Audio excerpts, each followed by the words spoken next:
Shri M K Haridas, good morning. ഇപ്പോൾ ഈ വഞ്ചിയൂർ, തിരുവനന്തപുരം വഞ്ചിയൂരിൽ ഒരു സ്റ്റേജ് കെട്ടി പൊതുജനത്തിന് വലിയ രീതിയിൽ ബുദ്ധിമുട്ടുണ്ടാക്കിയ സംഭവവുമായി ബന്ധപ്പെട്ട് വലിയ രീതിയിലുള്ള പുതിയ സംഭവ വികാസങ്ങൾ എന്താണെന്ന് താങ്കൾ അറിഞ്ഞിട്ടുണ്ടാകുമല്ലോ. അതായത് ഇതിലിപ്പോൾ ഒരു കേസ് എടുത്തിട്ടുണ്ട്. നോക്കൂ, ഒരു കോടതിയുണ്ട്, ആ കോടതിയോട് ചേർന്ന് ഒരു പോലീസ് സ്റ്റേഷനുണ്ട്. ആ പോലീസ് സ്റ്റേഷന്റെ തൊട്ട് ഫ്രണ്ടിലായിട്ടാണ് ഈ ഒരു സ്റ്റേജ് കെട്ടിയത്. അതിന് അനുമതി കൊടുത്തിട്ടില്ല, തങ്ങൾക്കൊന്നും അറിയില്ല എന്ന് കഴിഞ്ഞ ദിവസം പോലും പോലീസ് പറഞ്ഞ കാര്യമാണ്.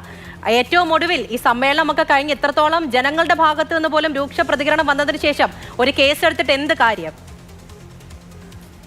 Good morning. ഞാൻ തിരിച്ചു പറയുന്നില്ല, കാരണം ഇലക്ട്രിസിറ്റി ചാർജ് വർദ്ധിച്ചു കഴിഞ്ഞാൽ എന്റെ പ്രതിമാസം എനിക്ക് 1200 രൂപയാണ് കൂടാൻ പോകുന്നത്. അതുകൊണ്ട് ഞാനത് പറയുന്നില്ല. പക്ഷെ ഇവിടെ എം ടി ഗോവിന്ദൻ പറഞ്ഞിട്ടുള്ള ഒരു കാര്യം വളരെ സത്യസന്ധമായിട്ടുള്ള കാര്യമാണ്. അതായത് യഥാർത്ഥ പ്രതിപക്ഷം നിങ്ങൾ മാധ്യമങ്ങളാണ്. കാരണം ഇവിടുത്തെ നിലവിലെ അത് ഞങ്ങൾ ആദ്യം തന്നെ അദ്ദേഹം പറഞ്ഞിട്ടുള്ളതിനെ അഭിനന്ദനമായി കണ്ടുകൊണ്ട് ഞങ്ങൾ അത് അങ്ങ് ഏറ്റെടുത്തിട്ടുണ്ട്.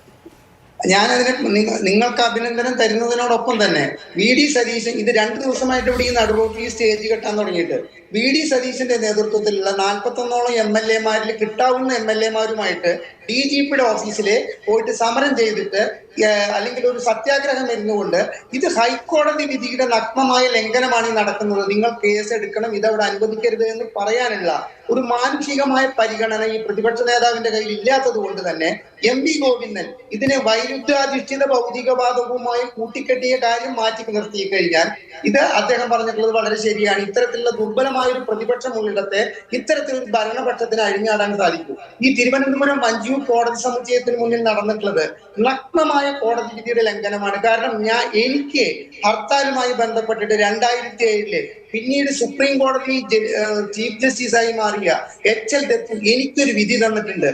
ഒരു മനുഷ്യന്റെയും സഞ്ചാര സ്വാതന്ത്ര്യം തടസ്സപ്പെടുത്തിക്കൊണ്ട് ഇവിടെ ഒരു പൊതുയോഗങ്ങളും ഒരു ഹർത്താലും ഒന്നും തന്നെ നടത്താൻ പാടില്ലെന്ന് എനിക്കൊരു വിധി തന്നിട്ടുണ്ട്.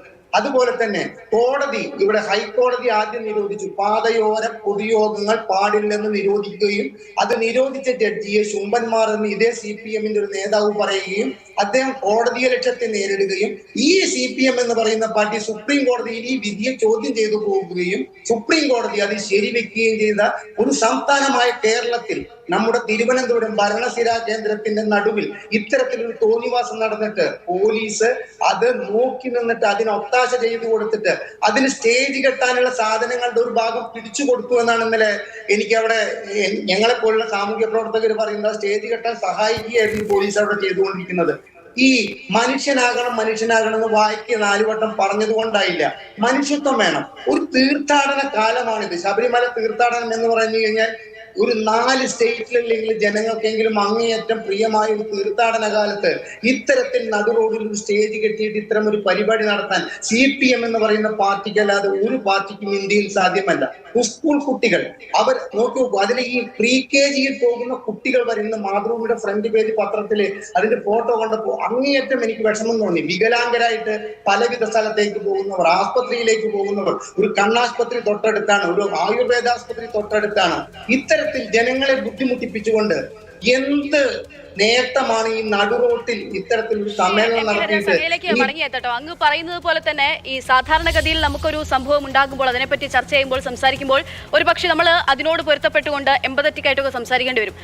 ഇവിടെ പക്ഷേ നമ്മൾ നേരിട്ട് അനുഭവിക്കുകയാണ്. ഇന്നലെ വഞ്ചിയൂരിൽ ഉണ്ടായിട്ടുള്ള ആ ബ്ലോക്കിൽ പെട്ട ഒരാൾ കൂടിയാണ് ഞാൻ. നമ്മൾ നേരിട്ട് അനുഭവിക്കുകയാണ്, കാണുകയും കൂടി ചെയ്തിട്ടുള്ളതാണ്. മറ്റൊരാൾ പറഞ്ഞു തരേണ്ട ആവശ്യം പോലും ഇല്ലാത്ത സംഭവ വികാസമായിരുന്നു.